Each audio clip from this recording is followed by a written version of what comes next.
그냥 평범한 여름날이었어요. 뜨거운 햇살이 거실 안쪽까지 쫙 들어오는데 저는 에어컨 바람 쐬면서 멍하니 리모컨만 만지작거리고 있었죠. 점심 먹고 나른해지는 그 시간, 그 평화가 깨지는 데는 진짜 1초도 안 걸렸어요. 갑자기 전화벨이 미친 듯이 울리는데 액정에 동생 이름이 딱 뜨는 거예요.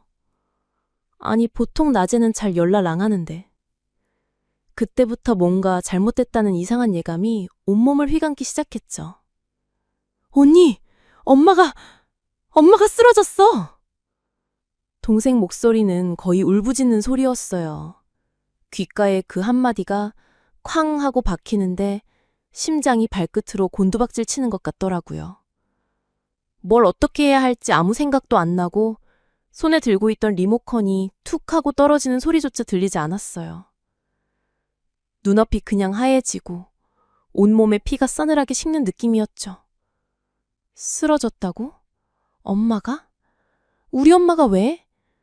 수만 가지 질문이 머릿속을 스쳐 지나갔지만 답은 하나도 찾을 수 없었어요. 겨우 정신을 차리고 동생한테 다시 물었죠. 어디냐고, 대체 어떻게 된 거냐고. 동생은 울먹이면서 엄마가 마트에서 장 보다가 갑자기 쓰러지셨고 지금 응급실로 옮겨지고 있다고 했어요. 병원 이름을 듣는 순간 몸이 그냥 먼저 움직이더라고요. 옷 주워 입을 겨를도 없고 솔직히 그럴 정신도 없었고요.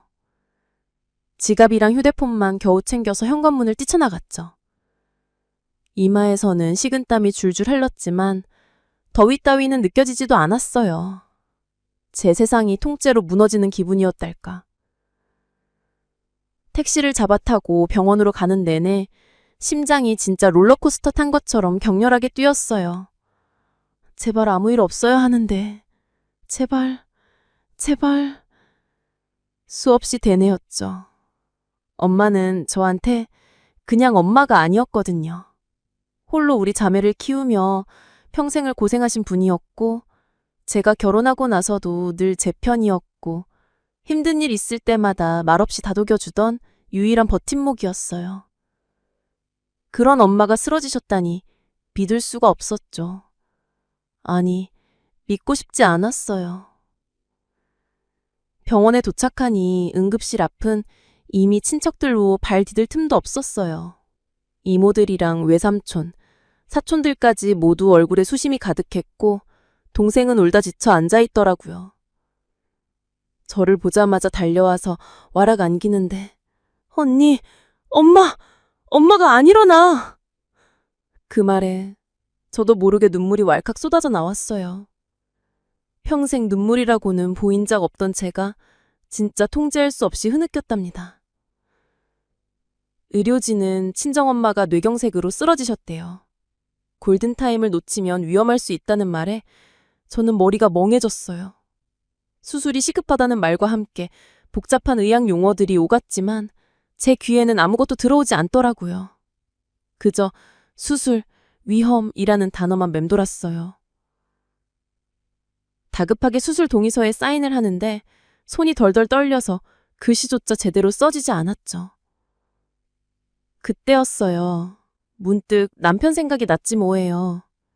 이런 위급한 상황엔 당연히 남편이 제 곁을 지켜줘야 하는 거 아닌가. 병원으로 오는 내내 너무 경황이 없어서 연락할 생각조차 못한 거였죠. 급하게 남편한테 전화를 걸었어요. 점심시간 지났으니 회사겠거니 했죠. 차분하게 상황을 설명하려 노력했지만 목소리는 자꾸만 떨렸어요. 여보세요?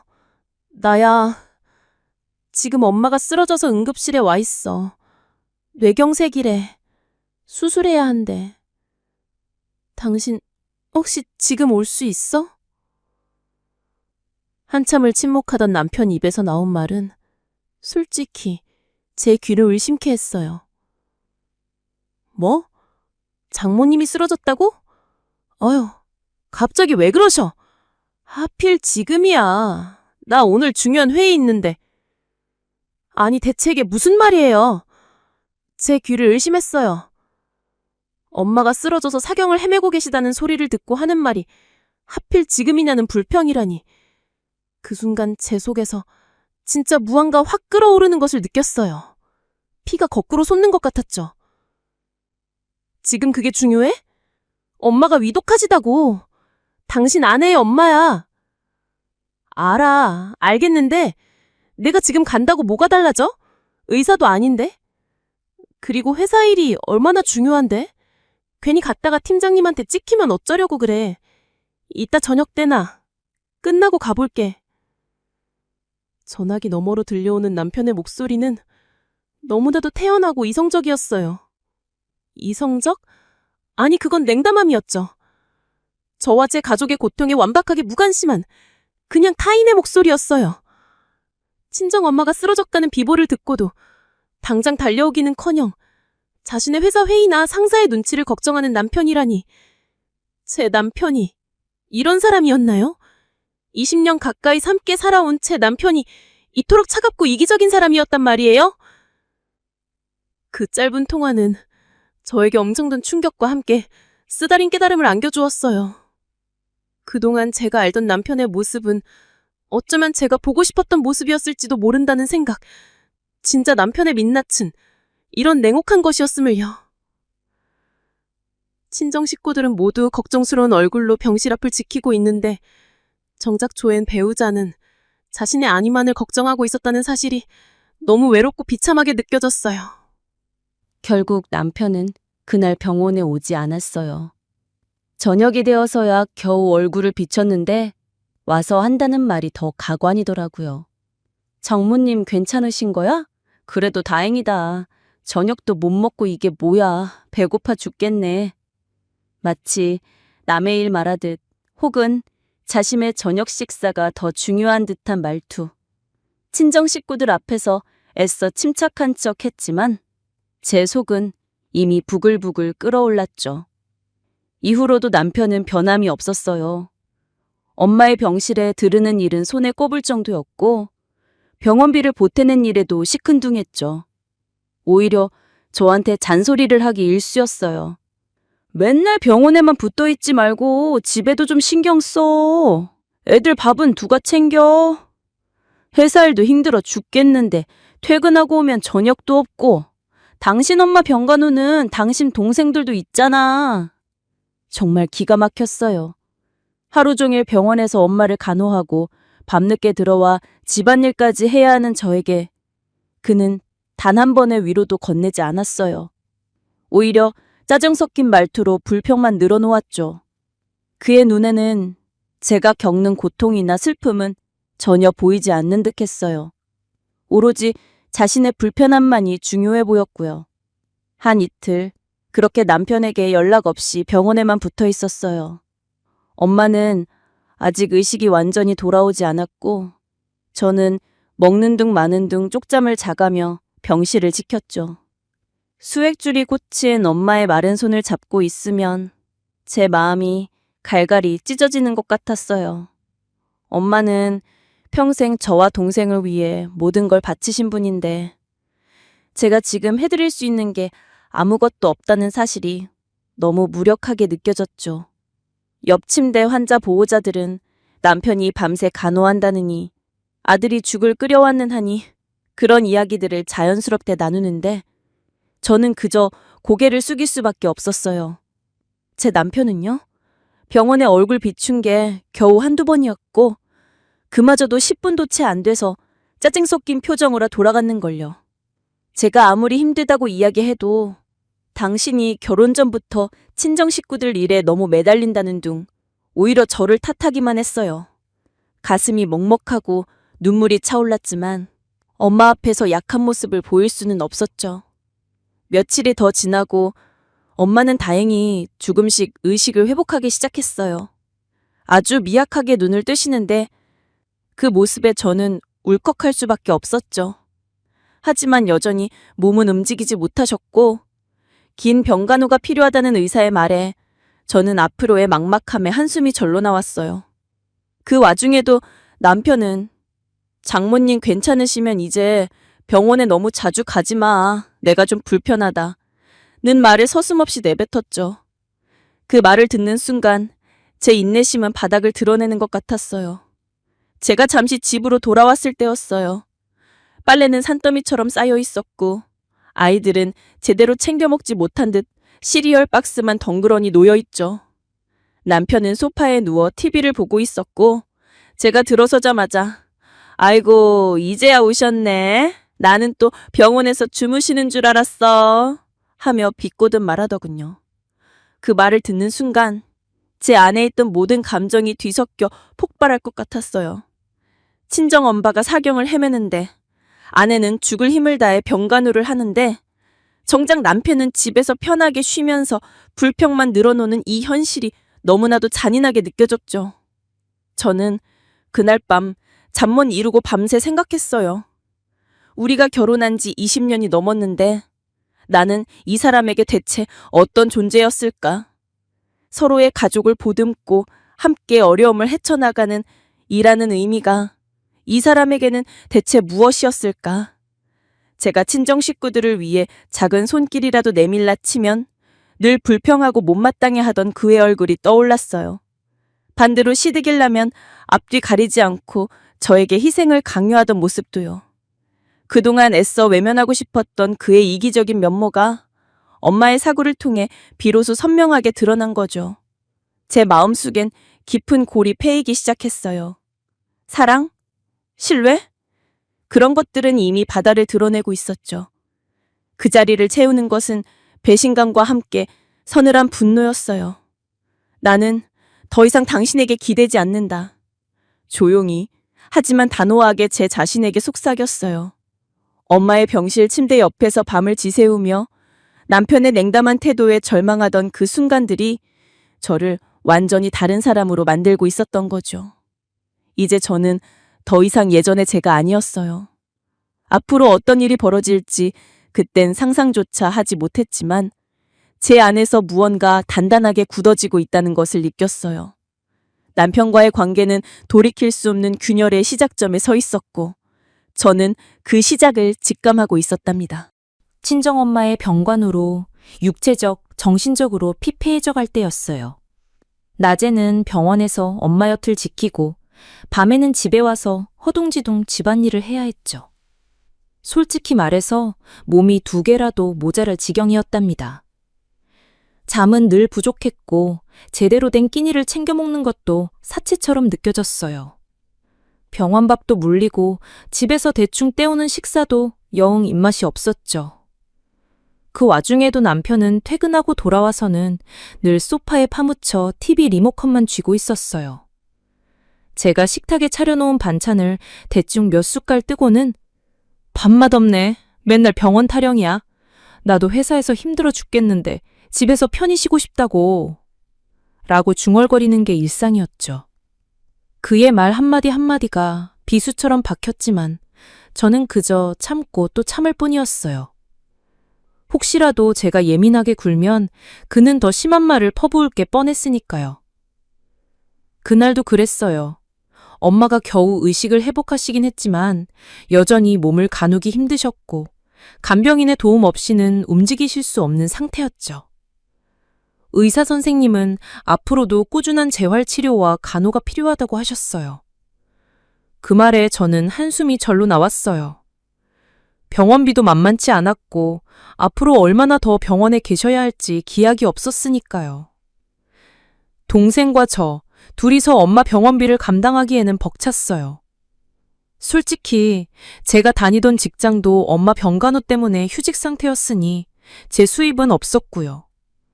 막막한 현실 앞에서 저는 지푸라기라도 잡는 심정으로 조심스럽게 남편에게 말을 꺼냈죠.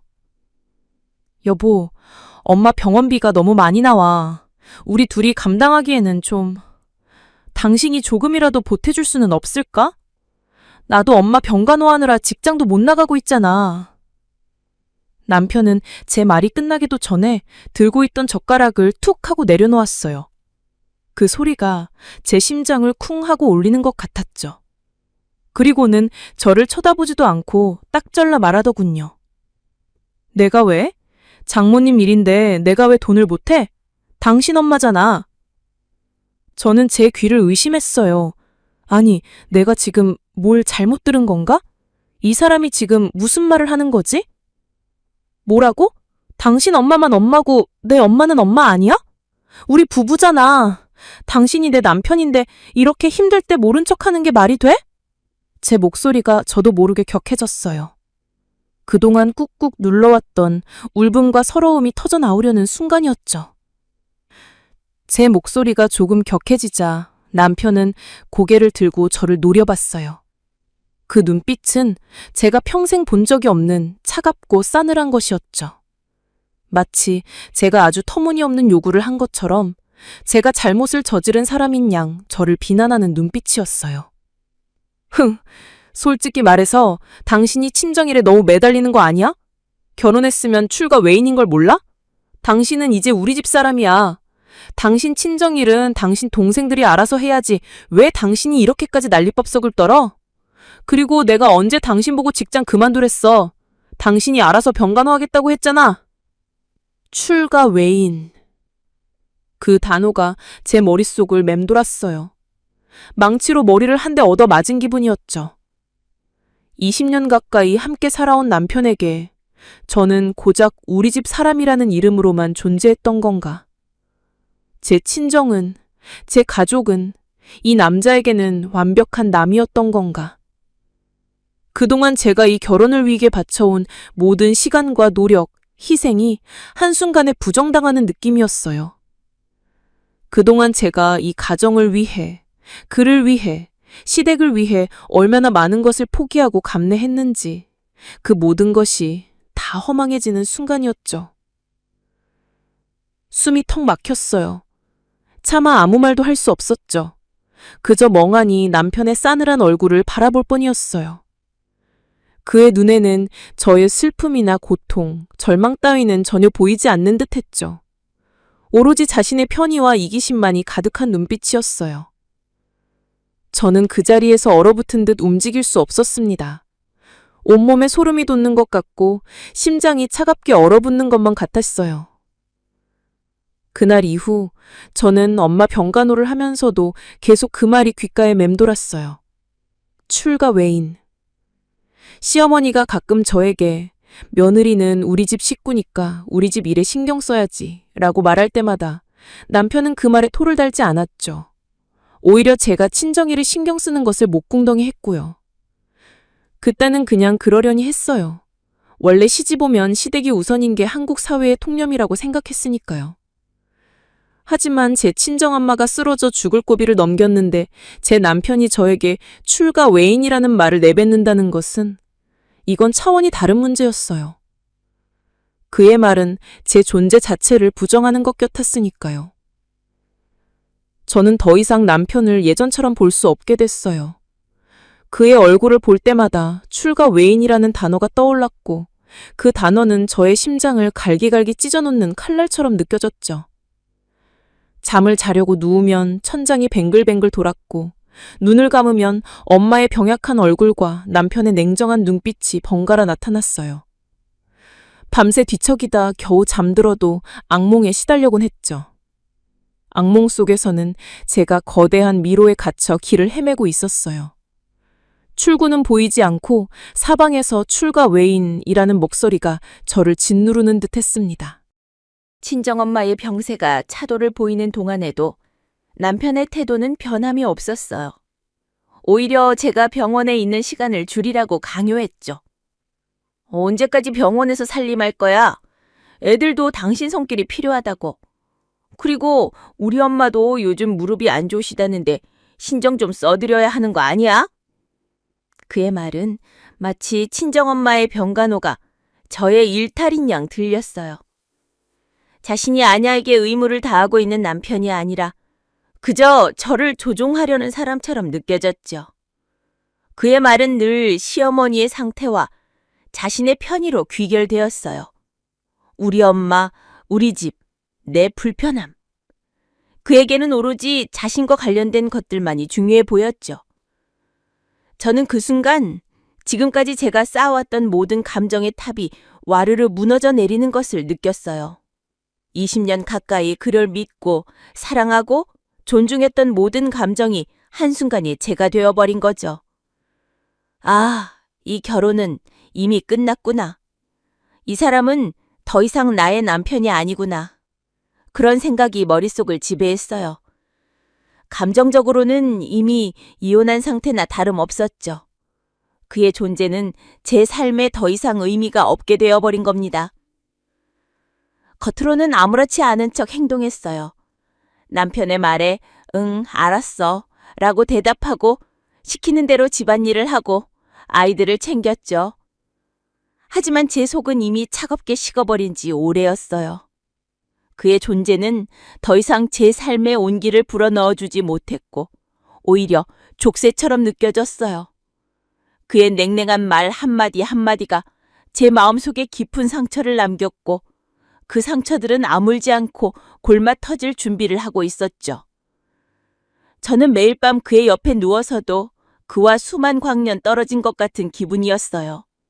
같은 공간에 있지만 우리는 이미 다른 우주에 살고 있는 것처럼 느껴졌으니까요. 저는 가만히 생각에 잠겼어요. 대체 내가 왜 이렇게까지 살아야 하는 거지? 왜 그의 이기심과 무관심을 계속 견뎌야 하는 거지? 엄마가 쓰러진 일은 저에게 단순히 엄마의 병이 아니었어요. 그것은 제 삶 전체를 뒤흔드는 거대한 균열이었죠. 그 균열 속에서 저는 남편이라는 존재의 허상을 보았고 제 자신의 비참한 현실을 직시하게 됐으니까요. 더 이상 그의 그림자 아래서 숨쉬는 것을 견딜 수 없었어요. 그때부터였어요. 제 머릿속에서 뭔가 계산이 시작된 것은요. 예전에는 꿈조차 꾸지 못했던 생각들이, 감히 상상조차 하지 못했던 계획들이 하나둘씩 떠오르기 시작했죠. 저는 더 이상 착한 아내, 헌신적인 며느리로 살고 싶지 않았어요. 저를 이토록 비참하게 만든 이 남자에게, 그리고 이 결혼이라는 굴레에 뭔가 결정적인 것을 보여줘야겠다는 생각에 강렬하게 들었어요. 제 인생을 송두리째 빼앗긴 듯한 이 억울함과 분노를 반드시 되갚아주리라 다짐했죠. 남편은 여전히 제가 자신의 말을 잘 듣는 순종적인 아내라고 착각하고 있었을 거예요.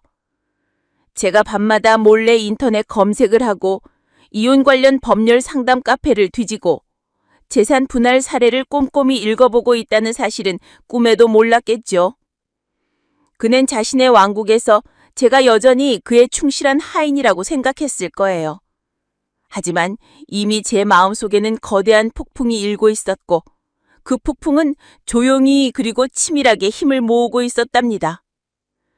그의 눈에는 제가 그저 감정에 휘둘리는 나약한 여자로 보였겠지만 저는 이미 이성을 붙잡고 가장 날카로운 칼을 갈고 있었어요. 출가 외인?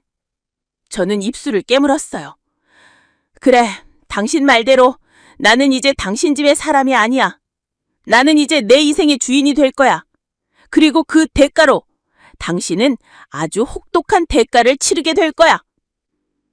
제 마음속에서 차갑고 단단한 결심이 굳어지는 순간이었죠.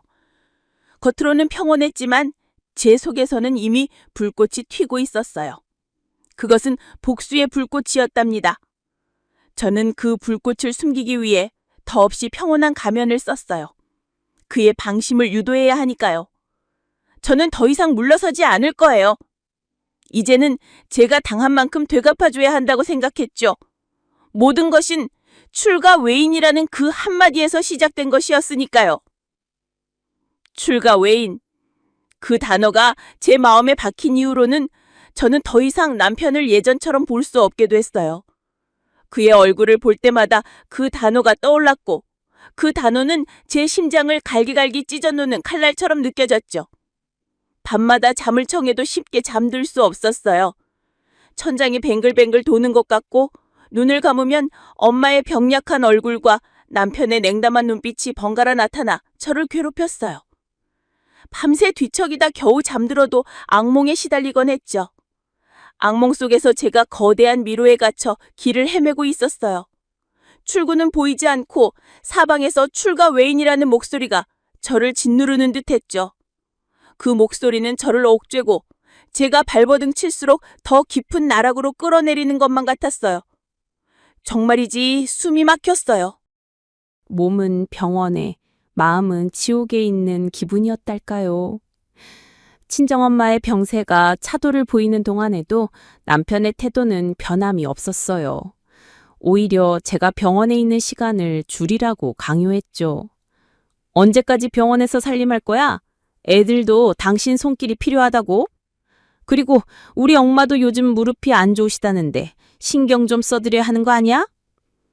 그의 말은 마치 친정엄마의 병간호가 저의 일탈인 양 들렸어요.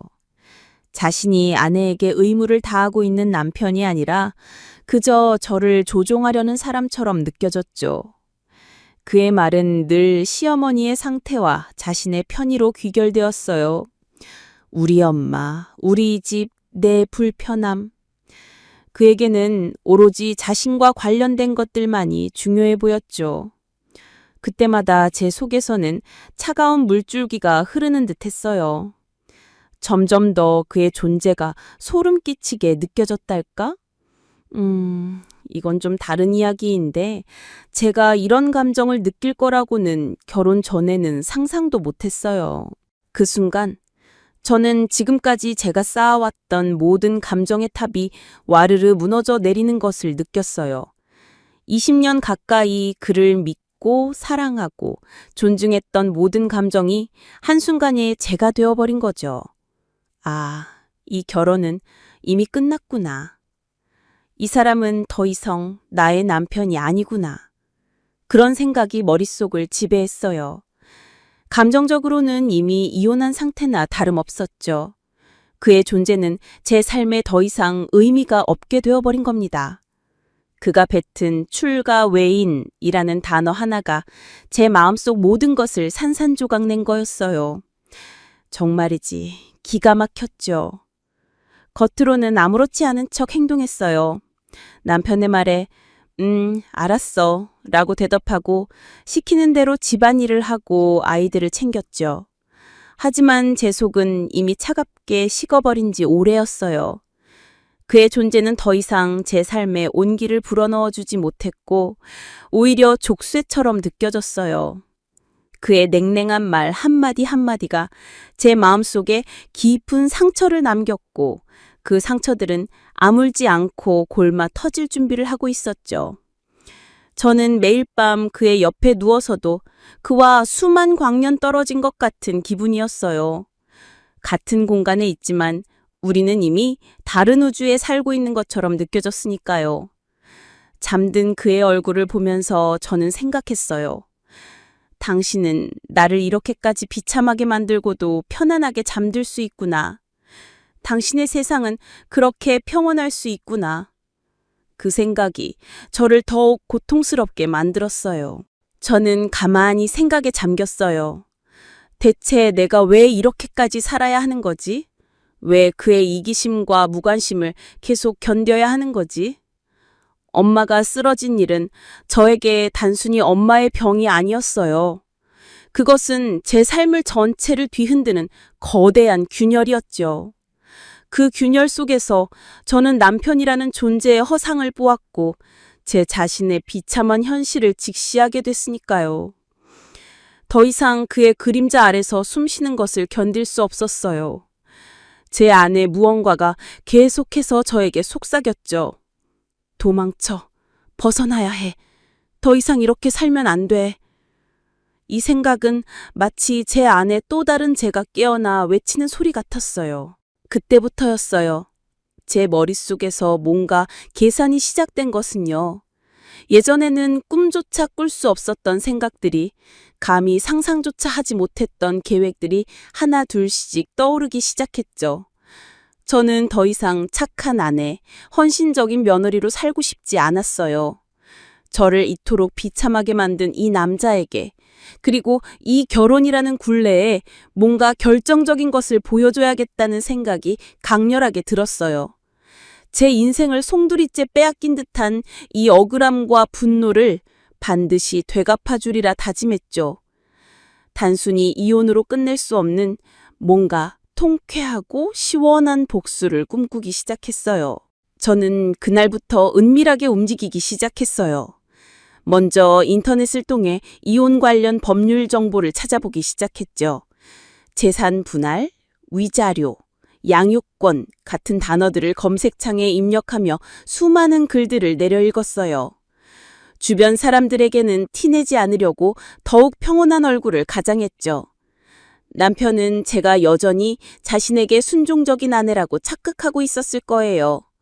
제가 밤마다 몰래 노트북을 켜고 이혼 관련 법률 상담 카페를 뒤지고 실제 재산 분할 사례들을 꼼꼼히 읽어보고 있다는 사실은 꿈에도 몰랐겠죠.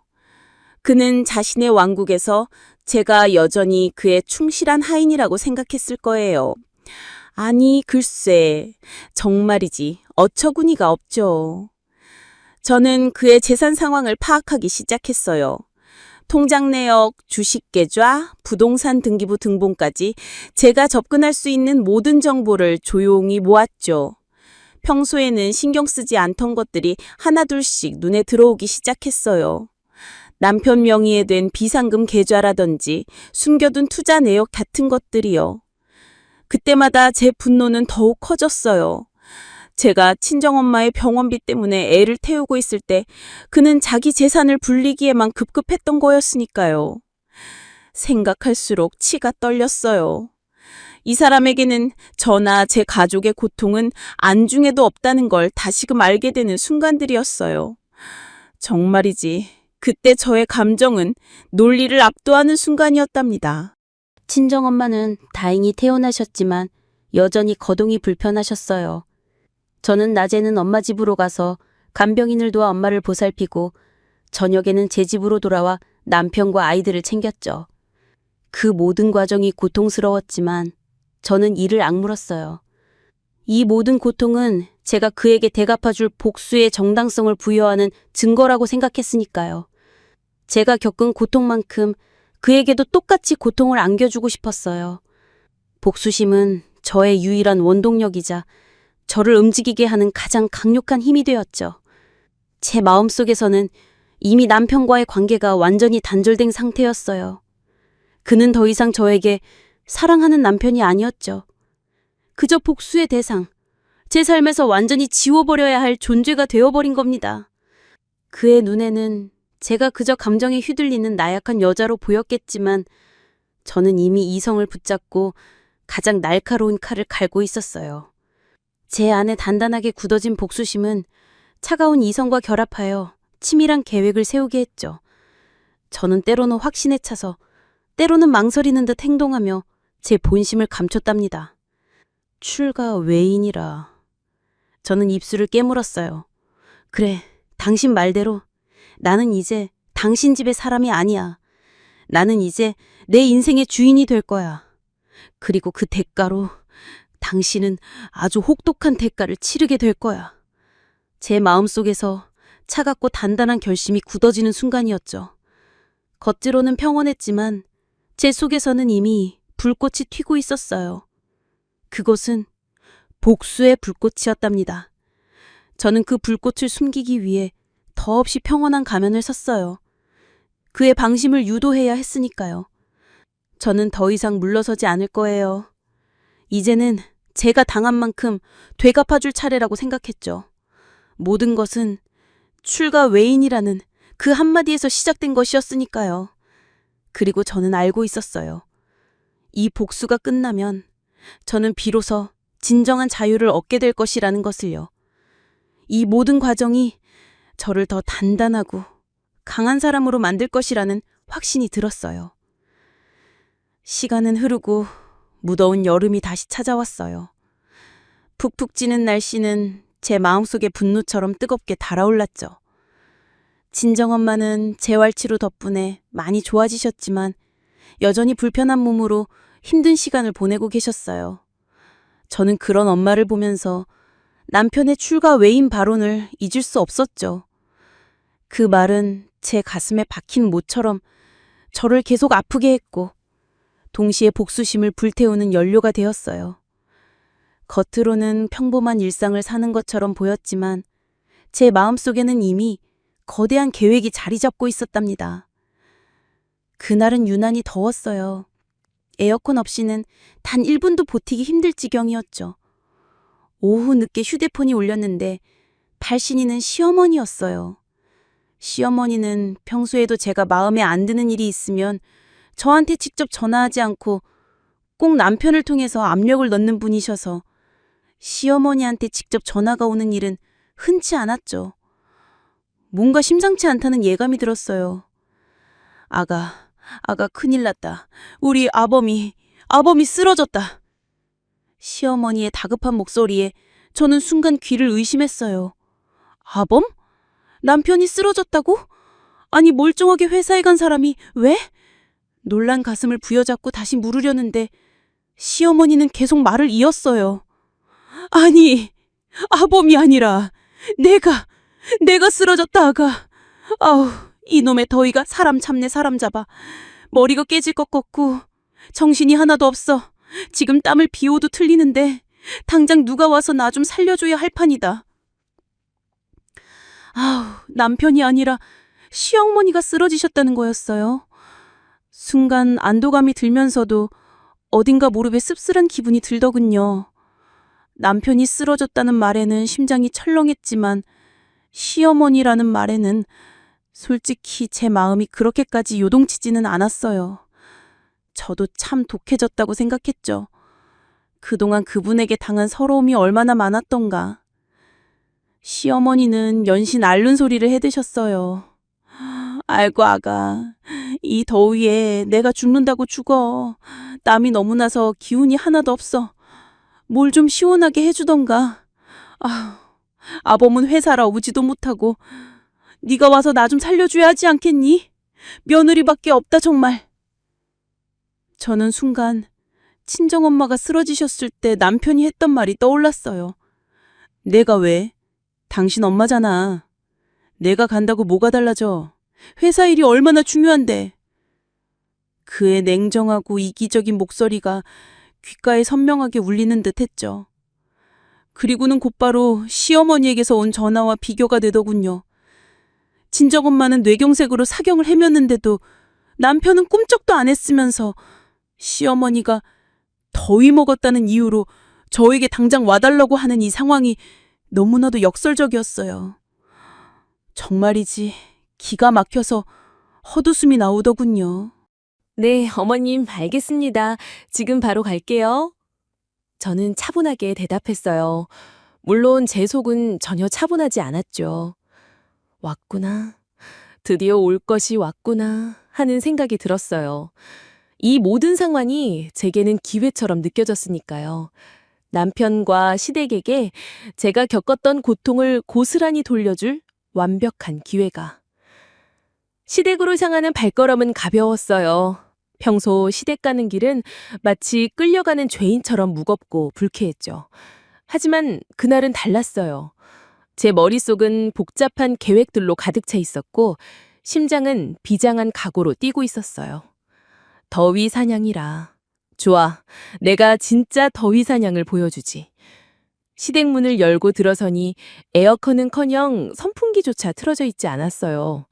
시어머니는 거실 바닥에 돗자리를 깔고 누워 연신 부채질을 하고 계셨죠. 얼굴은 창백했고 이마에는 땀방울이 송골송골 맺혀 있었어요.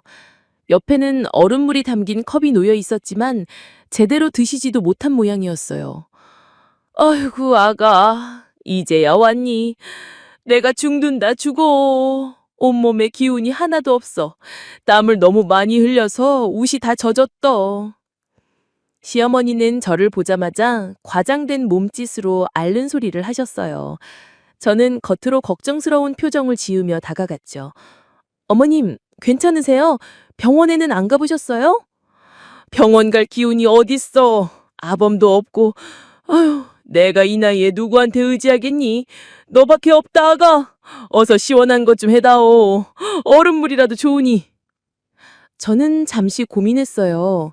평소 같으면 부랴부랴 얼음물을 가져오거나 뭐라도 시원한 것을 찾아 드렸겠죠. 하지만 오늘은 달랐어요. 제가 겪었던 그 감정들을 되갚아줄 기회였으니까요. 저는 천천히 시어머니의 상태를 살폈어요. 열이 아주 심한 것 같지는 않았고 정신도 또렷해 보였어요. 그저 더위에 지치고 자신이 아프다는 사실을 과장하고 싶은 마음이 더 커 보였죠. 그래, 당신의 연극에 내가 한번 장단을 맞춰줄게. 저는 일부러 느릿느릿 움직였어요. 먼저 주방으로 가서 물을 끓였어요. 따뜻한 보리차를 만들어 시어머니께 가져다 드렸죠.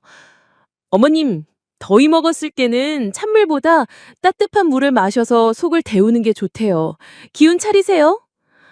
시어머니는 제 말에 황당하다는 듯 저를 쳐다보셨어요. 아니, 아가, 내가 지금 죽겠다고 하는데 따뜻한 물이 웬 말이냐? 어서 시원한 거 달라고, 시원한 거! 어머님, 그래도 몸에는 이게 좋아요. 그리고 에어컨은 너무 갑자기 틀면 감기 걸리시니까 선풍기부터 약하게 트시는 게 좋겠어요. 저는 아주 상냥하지만 단호하게 말했죠. 시어머니는 제 말에 더 할 말을 잃은 듯 했어요. 평소 같으면 당장 불같이 화를 내셨겠지만 자신이 아프다고 생각하니 목소리도 힘이 없으신 모양이었어요. 잠시 후 남편에게서 전화가 왔어요. 여보, 엄마 괜찮으셔? 내가 너무 걱정돼서 일이 손이 안 잡혀. 당신 지금 엄마 옆에 있는 거지? 잘 좀 보살펴 드려. 내가 퇴근하고 바로 갈게. 남편의 목소리에서는 걱정이 가득 묻어났어요. 친정엄마가 쓰러졌을 때는 그렇게 냉담하던 사람이 제 엄마가 더위 먹었다는 소리에 이렇게 전전긍긍하는 모습을 보니 또다시 울화가 치밀어 올랐어요. 제가 겪었던 배신감과 비참함이 다시금 떠올랐죠. 어디, 네가 얼마나 더 걱정하는지 내가 두고 볼게. 저는 남편에게 시어머니의 상태를 과장해서 말했어요. 여보, 어머님이 많이 힘들어 보여. 열도 좀 있는 것 같고 기운도 없으시고 병원에 가봐야 하는 거 아니야? 뭐? 열까지나? 병원? 아니, 무슨 소리야? 엄마는 병원 가는 거 싫어하시잖아. 당신이 옆에서 잘 보살펴드려. 내가 집에 도착하면 바로 병원에 모셔다 드릴 테니까. 오늘은 당신이 엄마 옆에서 밤새도록 간호 좀 해줘. 나는 아무래도 내일 중요한 출장이 있어서 일찍 자야 할 것 같아. 남편의 말에 저는 속으로 비웃었어요. 친정엄마 병원비는 한 푼도 못 보태겠다는 사람이 자신의 엄마는 아프자마자 병원에 모시겠다니. 그리고 저보고 밤새도록 간호해달라니. 제가 친정엄마를 밤새도록 간호할 때는 잠 한숨 못 잔다고 투덜대던 사람이었죠. 이 이중성에 저는 치가 떨렸어요. 알았어, 여보. 내가 어머님 옆에서 밤새 간호해 드릴게. 당신은 편히 자. 저는 아주 순종적인 목소리로 대답했어요.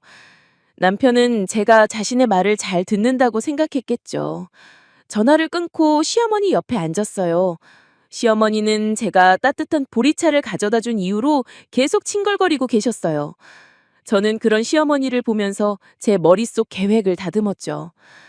그래, 당신 아들 말대로 내가 밤새도록 간호해 줄게. 대신 당신 아들에게는 아주 큰 대가를 치르게 할 거야.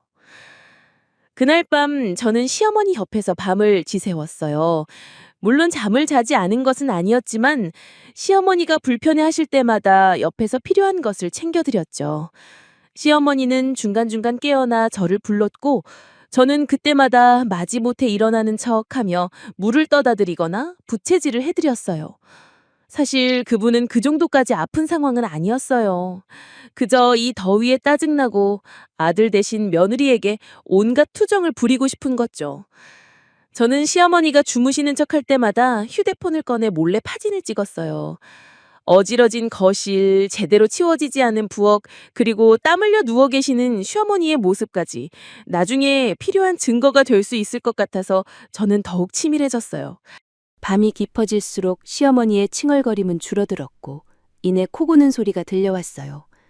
저는 시어머니의 곤히 잠든 얼굴을 바라봤어요. 이분이 저에게 얼마나 많은 상처를 주었는지, 그리고 아들과 함께 저의 삶을 얼마나 힘들게 했는지, 그 모든 순간들이 주마등처럼 스쳐 지나갔어요. 제 친정엄마는 생사의 갈림길에 서 계셨을 때도 남편의 무관심 속에서 홀로 고통받으셨는데 이분은 그저 더위 때문에 앓는 소리를 하고 계시다니, 이 불공평함이 저를 더욱 단단하게 만들었어요. 새벽이 되자 저는 잠시 잠이 들었다 깼어요. 퉁퉁 부은 눈으로 시계를 보니 새벽 4시. 다시 시어머니의 잠든 얼굴을 확인하고는 조용히 자리에서 일어났어요. 그리고는 거실 한 구석에 있는 시어머니의 서랍장을 열었어요. 제가 찾던 것은 통장이나 귀금속 같은 것이 아니었어요. 오히려 그분의 지갑이나 가방을 뒤져서 혹시 모를 남편의 흔적, 이를테면 남편의 비상금 통장이라든지 아니면 남편의 사업 관련 서류 같은 것이 있을까 싶어 찾았죠. 조심스럽게 뒤적거렸지만 특별한 것은 나오지 않았어요. 하지만 저는 포기하지 않았어요. 시어머니의 방안을 꼼꼼하게 살피기 시작했어요. 작은 액자 뒤, 서랍장 밑바닥, 심지어는 이불장 속까지. 그러다 우연히 시어머니의 화장대 서랍 깊숙한 곳에서 낡은 통장 하나를 발견했어요. 그 통장에는 남편의 이름이 찍혀 있었고 제 생각보다 훨씬 많은 금액이 들어 있었죠. 이게 대체 뭐지? 저는 통장을 펼쳐 조용히 내역을 살폈어요. 남편이 결혼 전부터 차곡차곡 모아둔 비상금 통장 같았어요. 제게는 단 한 번도 말하지 않았던 철저히 숨겨둔 돈이었죠. 그때까지도 남편은 저에게 생활비를 탓쓰고 용돈을 받는 척 했으니 정말 기가 막혔어요. 저는 그 통장에 사진을 찍어두고 다시 제자리에 넣어두었어요. 며칠간의 시댁살이는 저에게 고통스러웠지만 동시에 소중한 정보를 얻는 기회가 되었어요. 저는 시어머니를 간호하는 척하면서 남편과 시댁 식구들의 대화를 유심히 듣고 그들의 행동을 관찰했어요. 그들은 제가 듣지 못할 것이라고 생각했는지 거리낌 없이 자신들의 속마음을 드러내곤 했죠. 특히 남편은 저에게 우리 엄마 힘든데 당신이 좀 희생해야지 라며 당연하다는 듯 말했고 시누이들도 저에게 올케가 있으니 엄마가 편하시겠다며 저를 하인부리듯 대했어요. 그 모든 말들이 저의 복수심을 더욱 단단하게 만들었답니다. 저는 이 모든 상황을 기록했어요. 날짜별로, 시간별로, 누가 어떤 말을 했는지, 어떤 행동을 했는지 꼼꼼하게 제 비밀 수첩에 적어내려 갔죠. 때로는 녹음 기능이 있는 작은 기기를 몰래 켜두기도 했어요. 제가 이런 일을 할 거라고는 그 누구도 상상하지 못했을 거예요. 저 역시 제가 이렇게까지 변할 거라고는 생각 못했으니까요. 하지만 저를 이렇게 만든 건 그들이었죠. 친정엄마의 사고, 남편의 출가 외인 발언, 그리고 지금의 시어머니의 더위 사냥. 이 모든 것이 저를 복수의 화신으로 만들고 있었던 거예요. 시어머니의 더위 사냥은 그렇게 며칠 동안 이어졌어요.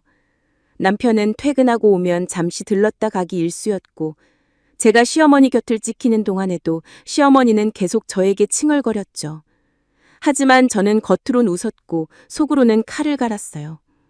저는 그들에게 보여줄 제 더위 사냥을 준비하고 있었기 때문이죠.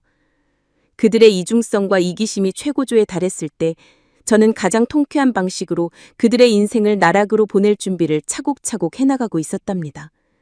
이 모든 것이 폭풍전야의 고요함이었어요. 시어머니의 더위 사냥은 생각보다 길어졌어요.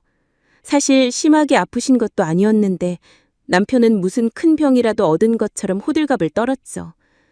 엄마가 저렇게 기운이 없으신데 당신이 옆에서 잘 보살펴드려야지. 자식된 도리로 내가 마음이 너무 아파서 회사 일도 손에 안 잡힌다. 매일 퇴근길에 전화해서는 저에게 닥달하기 바빴어요. 마치 제가 시어머니를 제대로 돌보지 않는 불효 며느리라다는 양 말이죠. 친정엄마가 병원에 계실 때는 코빼기도 비치지 않던 사람이 자기 엄마가 그저 더위에 지쳤다는 이유로 이렇게 극승맞게 구는 모습을 보면서 저는 속으로 비웃음을 흘렸어요. 두 얼굴의 남자, 박정우. 제 마음속에 남편의 새로운 이름이 새겨지는 순간이었죠. 시어머니는 저에게 온갖 요구를 하댔어요. 아이고 아가, 이 땀 좀 봐라. 시원하게 얼음물 좀 계속 쏟아주구라. 그리고 이놈의 열 때문에 죽겠는데 죽 좀 쏘어다오. 시원한 냉죽이 제일 좋으려나? 아니다, 뜨끈한 게 나으려나? 아우, 머리야. 시도 때도 없이 저를 불렀고 저는 그 요구를 들어주는 척하면서 시어머니의 행동을 관찰하고 남편과의 대화를 녹음했어요. 제가 끓여다 드리는 따뜻한 보리차에는 연신 불평을 하면서도 제가 해주는 죽은 잘 받아먹는 모습에 헛웃음이 나왔죠. 이 모든 것이 나중에 저의 복수를 위한 소중한 증거가 될 거라고 생각하니 피곤함도 잊을 수 있었어요. 며칠 후 남편은 저에게 충격적인 말을 던졌어요. 여보, 아무래도 엄마가 한동안 당신 도움이 필요할 것 같아. 당신 회사도 휴직 중이니 이참에 엄마 집에 들어가서 당분간 지내는 게 어떻겠어? 출장 때문에 나도 자주 못 갈 텐데 엄마 혼자 두면 걱정해서 그러니까. 시댁살이? 그 단어를 듣는 순간 제 심장이 쿵 하고 내려앉은 것 같았어요. 친정엄마가 병원에 계실 때는 그렇게 칼 같은 사람이 이제 와서 저에게 시댁에 들어가 살라고요? 그것도 단지 시어머니가 더위 먹었다는 이유로? 이건 명백한 희생 강요이자 저의 삶을 통제하려는 시도였어요. 분노가 치밀었지만 저는 애써 표정 관리를 했죠. 속으로는 올 것이 왔구나 싶었어요. 이보다 더 좋은 기회가 있을까 싶었거든요. 갑자기 시댁에 들어가라고? 애들도 있는데? 제가 망설이는 척하자 남편은 더욱 강경하게 나왔어요.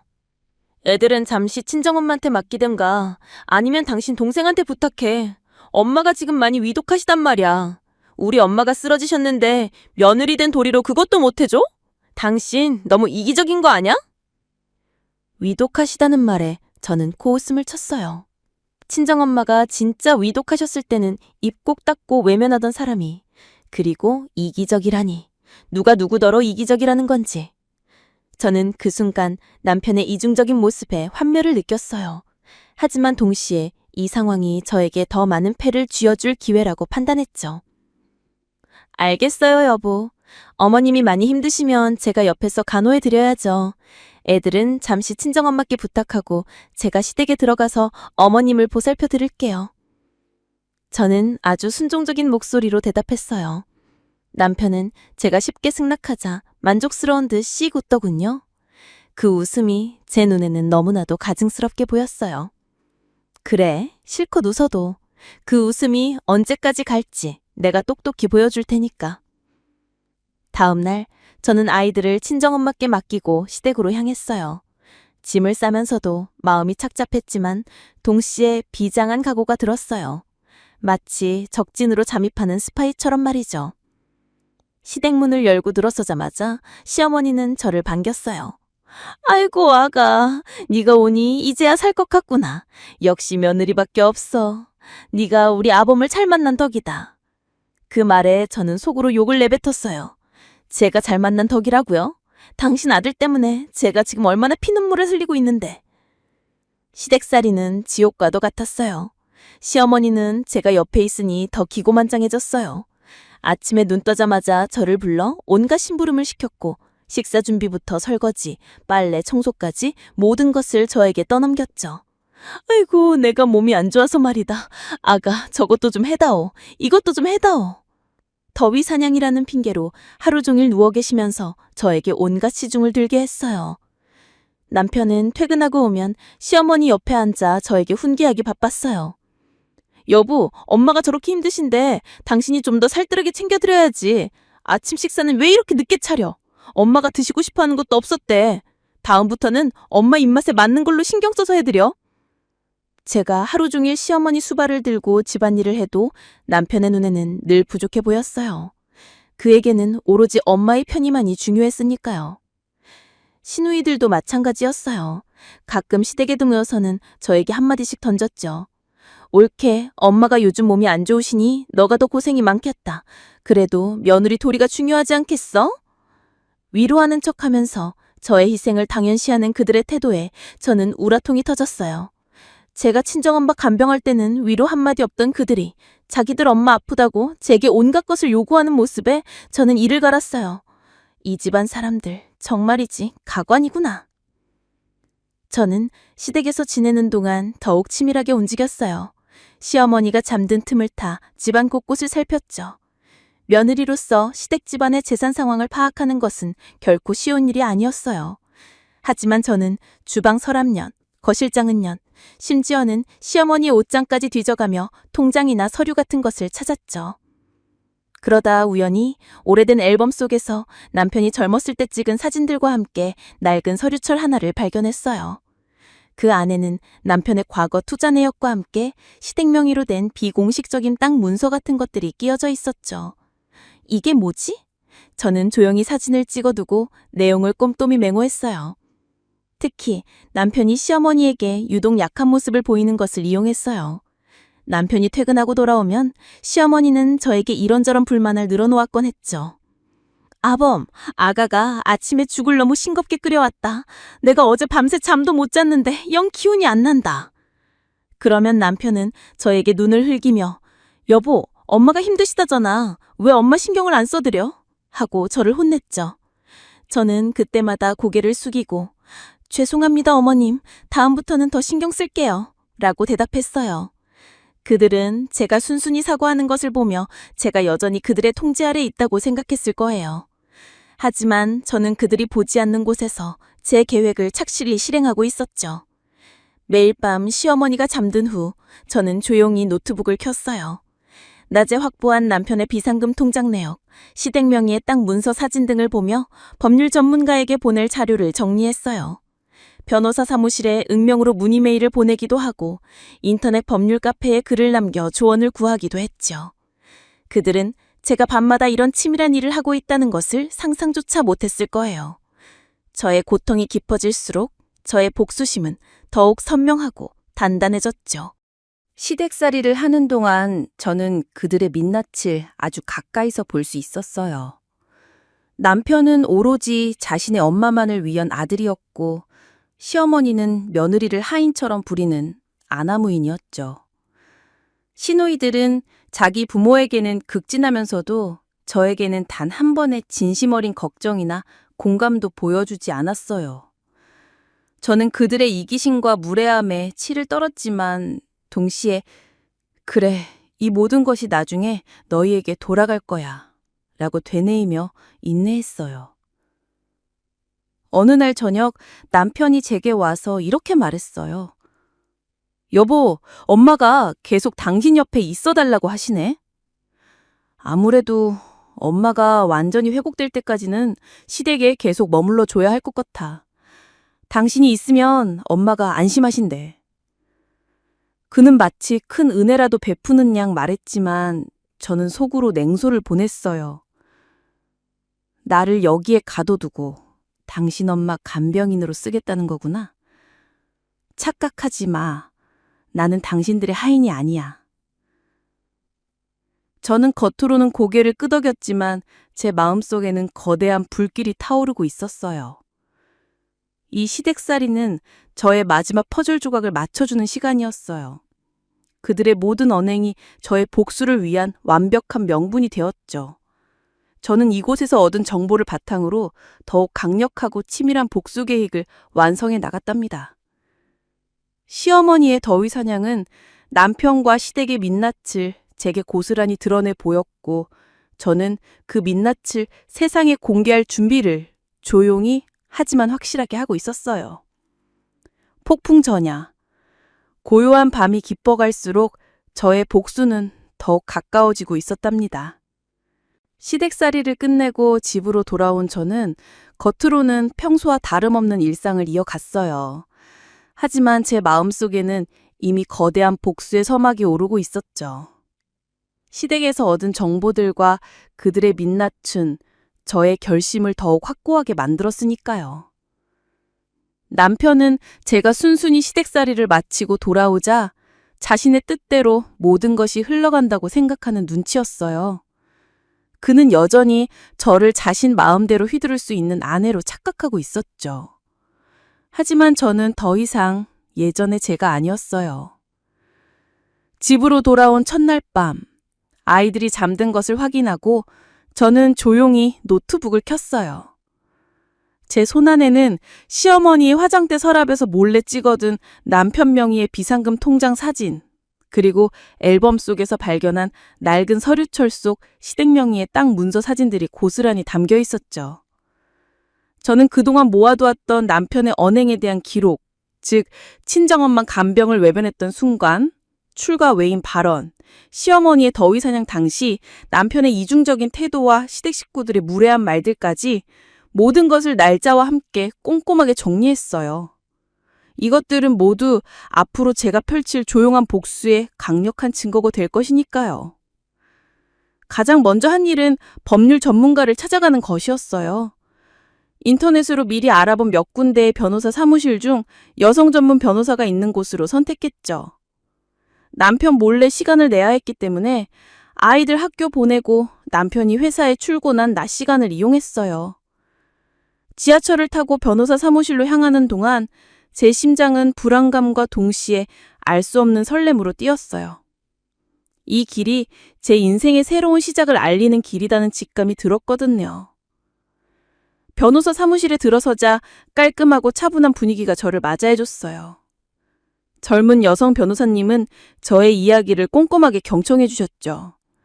친정엄마의 사고부터 남편의 냉담함, 출가 외인 발언, 그리고 최근 시댁살이까지 제가 겪은 모든 일들을 감정을 억누르며 담담하게 털어놓았어요. 변호사님은 중간중간 고개를 끄덕이거나 날카로운 질문을 던져 저의 이야기를 놓치지 않았죠. 제가 준비해간 사진들과 기록들을 보여드리자 변호사님의 표정은 더욱 진지해졌어요. 사모님, 정말 많이 힘드셨겠어요. 남편분의 이런 태도는 배우자로서의 기본적인 도리를 저버린 행위이며 법적으로도 충분히 유책 배우자로 인정받을 수 있습니다.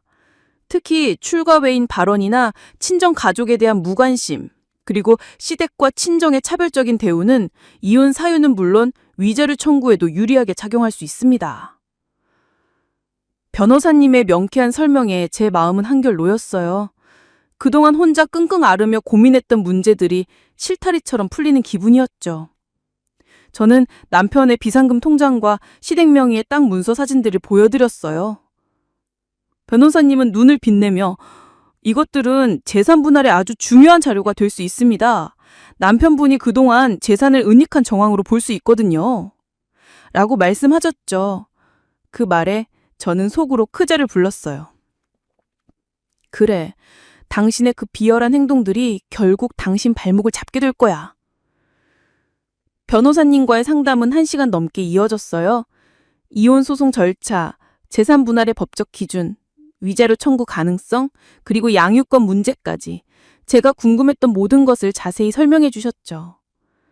저는 변호사님의 설명을 들으며 제 복수 계획을 더욱 구체화했어요. 단순히 이혼을 하는 것을 넘어 남편에게 경제적, 사회적으로 큰 타격을 입혀 그가 제게 줬던 고통을 똑같이 돌려줄 생각이었으니까요. 저는 변호사님께 모든 것을 위임하겠다고 말씀드렸어요. 변호사님은 제 의지를 확인하고는 그동안 모아두신 자료들이 아주 큰 도움이 될 겁니다. 앞으로도 남편분과의 대화나 행동에서 중요한 증거가 될 만한 것들은 놓치지 말고 계속 기록해두세요. 특히 재산 관련해서는 저희가 추가적으로 파악할 부분이 있으니 걱정 마시고요. 라고 조언해 주셨죠. 사무실을 나오면서 저는 알 수 없는 해방감과 함께 강력한 힘이 솟아나는 것을 느꼈어요. 드디어 제 손으로 제 인생을 되찾을 수 있다는 희망이 보였으니까요. 그날 이후 저의 일상은 겉으로 보기에는 이전과 다를 바 없었어요. 여전히 남편의 말에 순응하는 듯 행동했고 시어머니께도 안부 전화를 드리고 안부를 여쭤보곤 했죠.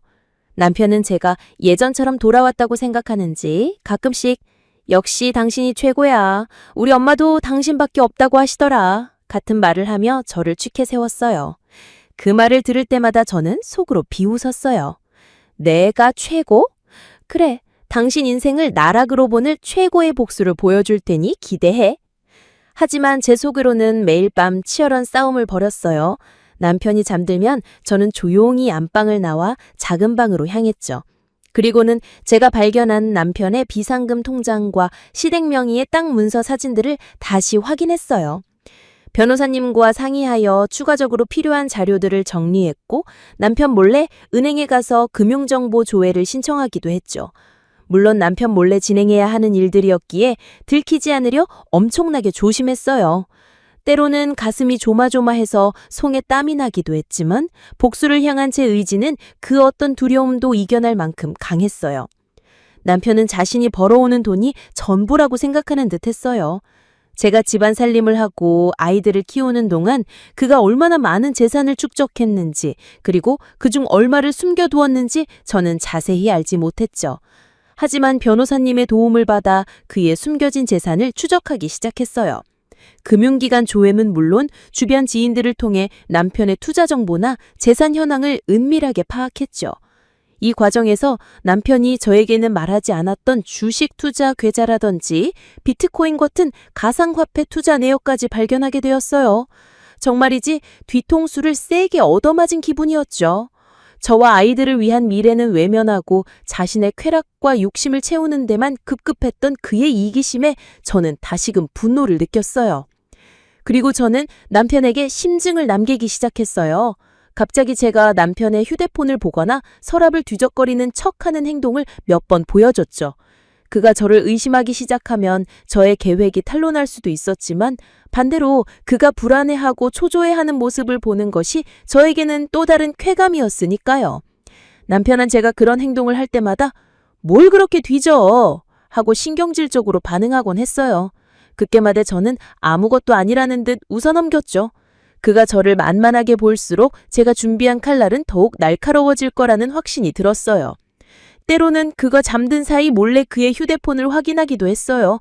혹시라도 다른 여자가 있을까 하는 의심도 들었지만 다행히 그런 증거는 찾지 못했어요. 하지만 그의 통화 내역이나 메시지를 통해 그가 친구들에게 저를 친정일에 미친 여자, 돈만 밝히는 여자 등으로 험담하고 있었다는 것을 알게 되었죠. 그 순간 제 눈에서는 다시금 눈물이 핑 돌았어요. 20년 동안 함께 살아온 아내를 이렇게 폄하하고 있었다니 저는 더 이상 그의 인간성에 대한 일말의 기대도 하지 않게 되었어요. 복수를 결심한 이후 저는 잠자는 시간 외에는 모든 것을 복수에 집중했어요. 변호사님과의 통화, 증거 수집, 재산 파악, 그리고 제 자신의 마음을 다잡는 일까지. 이 모든 과정이 저에게는 피말리는 전쟁과도 같았죠. 하지만 제 안에는 지독한 복수심이 활활 타오르고 있었기 때문에 저는 지치지 않았어요. 오히려 빨리 그날이 왔으면 좋겠다는 생각뿐이었죠. 남편은 여전히 저의 변화를 눈치채지 못했어요. 그는 제가 차분하게 자신의 말을 따르고 시어머니께 안부 전화를 드리는 모습을 보며 안심하고 있었을 거예요. 하지만 그가 보고 있는 것은 제가 씌운 완벽한 가면이었죠. 가면 뒤로 숨겨진 제 진짜 얼굴은 차가운 이성과 불타는 복수심으로 가득 차 있었답니다. 조용한 복수의 서막은 그렇게 소리 없이 하지만 치밀하게 펼쳐지고 있었죠.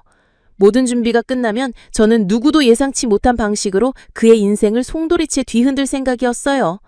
그가 제게 준 고통만큼, 아니 그것보다 더 큰 고통을 되돌려줄 날만 손꼽아 기다리고 있었답니다. 제가 복수를 준비하는 동안 남편과 시댁 식구들은 여전히 평온했어요. 아니 솔직히 말해서 그들은 저의 존재를 아예 신경 쓰고 있지 않는 듯했죠.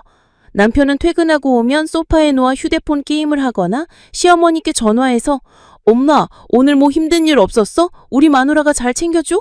하고 시시콜콜한 이야기를 늘어놓기 바빴어요. 시어머니는 여전히 제가 전화할 때마다 아가 요즘 너가 통신경을 안 쓰는 것 같구나. 내가 이렇게 아픈데도 모른 척하고 하며 앓는 소리를 해댔죠. 그들의 무신경함과 오만함은 저의 복수심을 더욱 불태우는 연료가 되었답니다. 모든 준비가 끝났어요. 변호사님과의 긴밀한 협의, 재산 조사, 그리고 저의 내면 정리까지. 저는 더 이상 망설이지 않았어요. 제 인생에서 이 쓰디쓴 저런 생활을 잘라낼 때가 왔음을 직감했죠. 복수의 시작은 평범한 날, 아무도 예상치 못한 방식으로 시작될 것이었어요. 그날은 남편의 생일이었어요. 저는 평소처럼 남편이 좋아하는 미역국을 끓이고 잡채와 불고기를 포함한 푸짐한 생일상을 차렸죠. 아이들도 아빠에게 직접 쓴 손편지와 작은 선물을 준비했어요. 남편은 현관문을 열고 들어서자마자 맛있는 냄새에 활짝 웃으며 오호, 오늘이 내 생일인걸 우리 마누라가 잊지 않았네 하며 저를 안아주는 신용을 했어요. 저는 그저 미소 지을 뿐이었죠. 그의 얼굴에 드리워진 그림자를 보지 못하고 그는 자신의 행복에만 취해 있었으니까요. 식사를 마치고 아이들이 잠든 후 저는 남편에게 다가갔어요. 여보, 나 할 말이 있어. 남편은 맥주캔을 들고 TV를 보다가 귀찮다는 듯 고개를 돌렸어요. 무슨 말인데? 피곤한데 길게 하지 마. 그의 무심한 태도에 저는 잠시 심호흡을 했어요. 그리고는 차분하게 하지만 단호한 목소리로 말했죠. 나 당신이랑 이혼하고 싶어. 남편은 들고 있던 맥주캔을 떨어뜨릴 뻔했어요. 그의 얼굴에서 웃음기가 싹 사라졌고 눈은 휘둥그레졌죠. 지금 뭐라고 했어? 당신 제정신이야? 갑자기 왜 이러는 거야? 혹시 친정엄마 병원비 때문에 그러는 거야? 내가 좀 무심하긴 했어도 갑자기 이혼이라니. 그는 제 말을 이해하지 못하는 듯 보였어요. 아니, 이해하고 싶지 않았겠죠. 저는 준비한 서류들을 테이블 위에 조용히 올려놓았어요. 법원에 제출할 이혼소장 사본, 남편의 비상금 통장 내역 사본, 시댁 명의의 땅 문서 사본, 그리고 저가 지금까지 기록했던 그의 폭언과 무관심에 대한 기록들까지. 그의 얼굴은 점점 더 창백해지고 눈동자는 불안하게 흔들리기 시작했죠. 이게 다 뭐야? 당신 지금 나한테 장난치는 거지? 이게 다 무슨 소리냐고. 남편은 목소리를 높였지만 저는 더 이상 흔들리지 않았어요. 장난 아니야. 진심이야. 그리고 이건 시작에 불과해. 당신이 친정엄마 쓰러졌을 때 나한테 했던 말들, 출가 외인이라고 했던 그 말, 시어머니 더이상형 때문에 나한테 시댁살이 강요했던 그 모든 순간들, 나는 단 하나도 잊지 않았어. 그리고 그 모든 것이 이 서류에 고스란히 담겨 있어. 당신의 이중성과 비열함이. 남편은 서류들을 집어들고 떨리는 손으로 내용을 확인하기 시작했어요. 특히 비상금 통장 내역을 보더니 얼굴이 파랗게 질리더군요. 이걸 당신이 어떻게... 이건 내 사적인 돈이야. 당신이 왜 내 통장을 뒤져? 당신 사적인 돈? 우리가 부부인데 사적인 돈이 어디 있어? 그리고 당신이 그 돈을 몰래 숨겨두는 동안 나는 친정엄마 병원비 때문에 애를 태웠어. 당신은 그 돈으로 주식 투자나 하고 친구들과 골프 치러 다녔겠지. 내가 모를 줄 알았어? 저는 남편의 눈을 똑바로 쳐다봤어요. 그의 눈에는 당황과 분노, 그리고 알 수 없는 공포가 뒤섞여 있었죠. 그는 저런 이런 모습을 처음 봤을 거예요. 20년 동안 순종적인 아내로 살았던 제가 이렇게 돌변할 거라고는 상상조차 못했을 테니까요. 그리고 이 땅 문서, 시댁 명의로 되어 있지만 사실상 당신이 관리하고 투자했던 거잖아. 내가 시댁에서 잠시 머무는 동안 우연히 발견했어. 이것도 재산분할 대상이 될 수 있대. 변호사님 말씀이. 변호사님? 당신이 지금 변호사를 만났다고? 아니 대체 언제부터? 나한테 어떻게 이럴 수가 있어? 우리 아이들은 어떻게 하고? 제정신이 아니야 당신. 그는 이제 분노를 넘어 절규하기 시작했어요. 저는 차분하게 답했죠. 내가 제정신이 아니게 된 건 당신 때문이야. 당신이 친정엄마한테 보였던 그 냉담함, 그리고 나한테 출가 외인이라고 했던 그 순간부터 내 마음속 모든 것이 무너져 내렸어. 나는 더 이상 당신이랑 살 수 없어. 그리고 아이들은 내가 키울 거야. 당신이 아이들을 제대로 돌볼 능력이 없다는 건 이미 당신의 행동으로 증명됐잖아. 그는 저에게 달려들듯 소파에서 벌떡 일어났어요. 저는 꿈찌락다 화났죠. 제 눈에는 더 이상 두려움이 없었어요. 그가 어떤 반응을 보이든 저는 이미 모든 것을 예상하고 준비했으니까요. 당신이 지금 감히 나한테... 내가 당신을 어떻게 먹여 살렸는데 당신이 내 덕분에 이렇게 편하게 살았지. 어디서 감히 이런 배은만두한 짓을 해. 내가 이혼 안 해주면 그만이야. 당신이 뭘 어쩔 건데. 남편의 고함이 터져나왔지만 저는 흔들리지 않았어요. 이혼은 당신이 안 해준다고 안 되는 게 아니야. 이미 법적으로 준비를 마쳤어. 이 소장은 내일 바로 법원에 제출될 거고 당신이 이혼을 거부하면 우리는 재판으로 갈 수밖에 없어. 그때는 당신의 모든 이중성과 비열함이 세상에 공개될 거야. 회사에도 알려질 거고 당신 주변 사람들도 다 알게 되겠지. 당신이 얼마나 비겁하고 이기적인 사람인지. 남편은 그 말에 순간 멈칫했어요. 그의 얼굴은 다시 파랗게 질렸고 눈동자는 공포에 질린 듯 이리저리 흔들렸죠. 그는 자신의 사회적 체면과 이미지에 목숨을 거는 사람이었으니까요. 저의 반격은 그의 가장 약한 부분을 정확히 찔렀어요. 그리고 또 하나. 당신 엄마의 더이상형 말인데. 나는 그동안 당신 엄마 옆에서 당신과 시댁 식구들이 나한테 했던 말들 모든 것을 기록하고 녹음해 두었어. 당신 엄마가 얼마나 꾀병을 부렸는지, 그리고 당신들이 나에게 얼마나 심한 말을 했는지 전부 다 증거로 가지고 있어. 법정에서 공개될 때 과연 당신 엄마와 당신들이 어떤 얼굴을 할지 기대되는군. 제 마지막 말에 남편은 그대로 주저앉았어요. 그의 얼굴은 공포와 절망으로 일그러졌고 믿을 수 없다는 듯 저를 쳐다봤죠. 당신이 어떻게... 그는 말을 잇지 못했어요. 제가 이렇게 치밀하게 진비했을 거라고는 꿈에도 생각 못했을 테니까요. 저는 그의 눈에서 공포를 보았고 그것은 저에게 가장 큰 쾌감을 안겨주었죠. 그날 밤 남편은 잠 못 이루고 방 안을 서성거렸어요. 다음날 아침 그는 저에게 무릎을 꿇고 빌기 시작했어요. 여보, 미안해. 내가 잘못했어. 한 번만 용서해줘. 제발 이혼만은 하지 말자. 내가 다 잘못했어. 엄마한테도 잘해드리고 친정에도 더 신경 쓸게. 제발. 하지만 저는 이미 늦었다는 것을 알고 있었어요. 저의 마음속에서 무너져 내린 신뢰와 애정은 다시는 회복될 수 없었으니까요. 그의 비굴한 사과와 눈물은 더 이상 저에게 아무런 감흥도 주지 못했어요. 제 마음은 이미 차갑게 굳어져 있었죠. 저는 그를 지나쳐 현관으로 향했어요. 손에는 이혼 소장이 담긴 가방이 들려 있었죠. 이미 늦었어.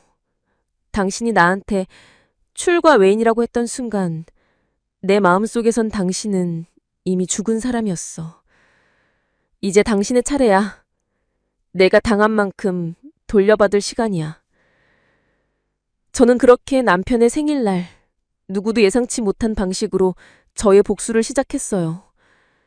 그의 인생이 나락으로 떨어질 조용한 서막을 열었던 거죠.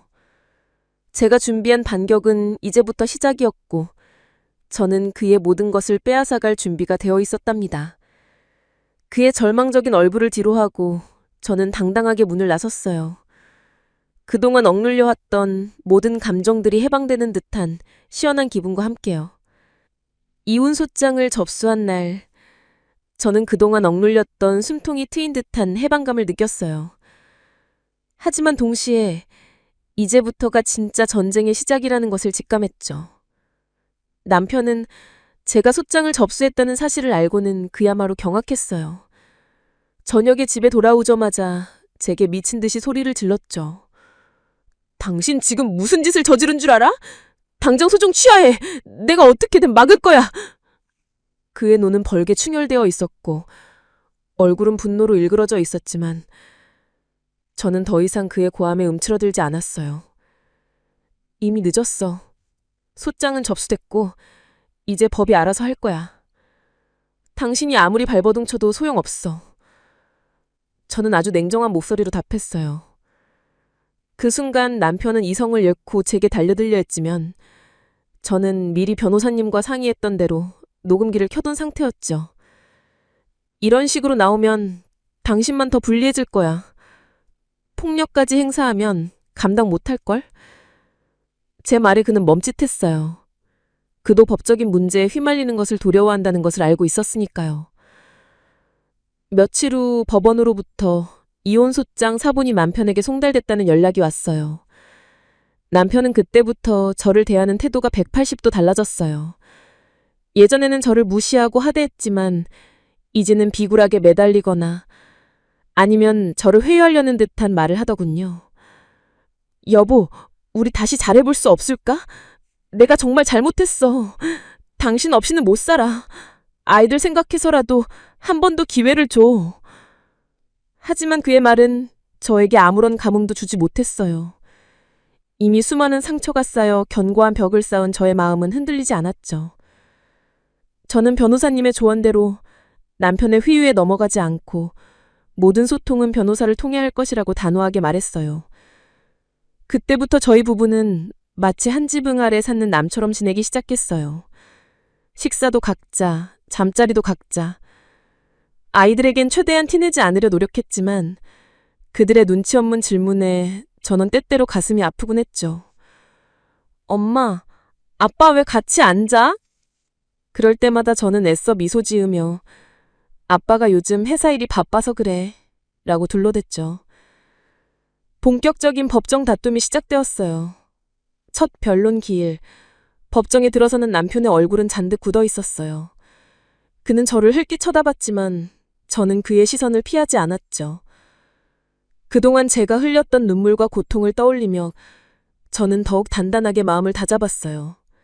남편 측 변호사는 저의 이혼 청구가 부당하다고 주장했습니다. 원고는 피고의 헌신적인 부양으로 편안하게 살아왔습니다.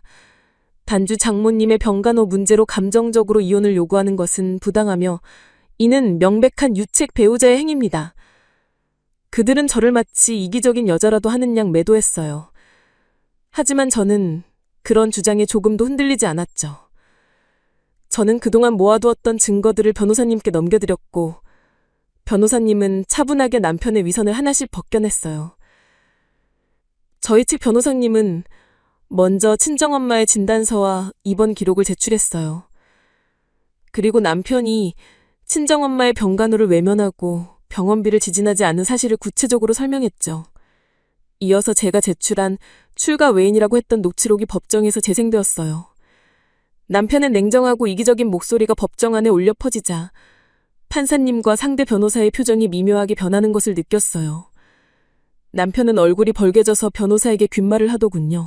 피고는 자신의 배우자가 가족의 위기 상황에 처했을 때 배우자로서의 최소한의 도리마저 저버렸습니다. 오히려 출가 외인이라는 모욕적인 발언으로 원고에게 깊은 상처를 주었으며 이는 혼인관계를 파탄에 이르게 한 결정적인 원인이 됩니다. 변호사님의 설명은 차분했지만 내용은 날카로웠죠. 그리고 재산 분할에 대한 다툼이 시작되었어요. 남편 측은 자신이 번 돈이니 재산 분할에 응할 수 없다고 주장했어요. 피고가 모든 경제 활동을 해왔으며 원고는 전업주부로서 가사에만 전념했습니다. 따라서 재산 분할의 비율은 피고에게 더 높게 책정되어야 합니다. 그들은 저의 가사 노동을 무시하고 제가 집에서 아무것도 하지 않은 것처럼 몰아갔죠. 하지만 저는 이미 모든 것을 준비해 두었어요. 변호사님은 제가 남편 몰래 파악해둔 비상금 통장 내역과 시댁 명의로 되어 있던 숨겨진 땅 문서들을 증거로 제출했어요. 남편이 결혼 전부터 몰래 모아둔 돈과 그 돈으로 투자했던 주식 계좌 내역까지 상세하게 공개되었죠. 그 순간 남편의 얼굴은 마치 유령이라도 본 듯 하얗게 질렸어요. 그는 땀을 흘리며 어쩔 줄 몰라 했죠. 당신이 이걸 어떻게... 하는 표정으로 저를 쳐다봤지만 저는 그저 냉정한 시선으로 그를 바라볼 뿐이었어요. 피고는 결혼 기간 내내 자신의 소득 대부분을 피고의 개인적인 용도와 은닉재산 축적에 사용했으며 원고에게는 최소한의 생활비만을 지급했습니다. 원고는 비록 전업주부였으나 가사와 양육에 전념하며 피고의 경제활동을 지원했습니다. 또한 피고는 결혼 기간 중 원고에게 알리지 않은 채 시댁 명의로 상당한 부동산을 매입, 사실상 피고의 재산을 은닉한 것으로 판단됩니다. 변호사님의 말은 남편의 모든 위선을 폭로했어요. 이어서 변호사님은 시어머니의 더위 사냥 사건 당시의 녹취록을 제출했어요. 남편이 저에게 시댁살이를 강요하며 엄마가 많이 위독하시니 당신이 밤새 간호해라. 애들 친정에 맡기고 시댁에서 지내라. 라고 했던 명령조의 목소리가 법정 안에 울려 퍼졌죠. 그리고 친정엄마가 위독했을 때 남편이 회사 일이 중요하니 못 간다 라고 했던 녹취록과 극명하게 대비되면서 남편의 이중적인 패도가 여실히 드러났어요. 판사님은 고개를 끄덕이며 모든 증거를 유심히 살피셨어요. 남편은 고개를 숙인 채 아무 말도 하지 못했죠. 재판은 몇 차례 더 진행되었어요. 남편 측은 어떻게든 저를 공격하고 자신의 무고함을 주장하려 했지만 제가 준비한 증거들은 너무나도 강력했어요. 녹취록, 통장 내역, 서류들, 그리고 저의 일관된 증언까지 모든 것이 저의 주장을 뒷받침해 주었죠. 재판이 진행될수록 남편은 더욱 초췌해졌고 그의 눈에는 공포와 절망이 역역했어요. 그는 자신이 쌓아왔던 모든 것이 한순간에 무너지는 것을 지켜볼 수밖에 없었죠. 결정적인 증거는 시어머니의 진술에서 나왔어요. 재판 중 시어머니가 증인으로 출석하게 됐는데 그녀는 아들을 감싸기 위해 저를 비난했어요. 우리 아검은 착한 아들이야. 다 저 며느리가 돈 때문에 우리 아들을 괴롭히는 거야. 맨날 친정 타령이나 하고. 하지만 변호사님이 시어머니에게 출가 외인 발언에 대한 사실 여부를 묻자 시어머니는 당황해 말을 얼버무렸죠. 결국 변호사님은 시어머니가 평소 며느리를 차별하고 하대하는 발언을 일삼았다는 증거들을 제시하며 시어머니의 증언의 신빙성을 떨어뜨렸습니다. 판결이 내려지는 날 저는 차분한 마음으로 법정에 앉았어요. 남편은 잔뜩 긴장한 얼굴로 옆에 앉아 있었죠. 판사님은 긴 판결문을 읽어 내려가셨어요. 그리고 마침내 원고의 이혼 청구를 인용한다. 피고는 원고에게 위자료 5천만 원을 지급하고 부부 공동재산의 70%를 원고에게 분할한다.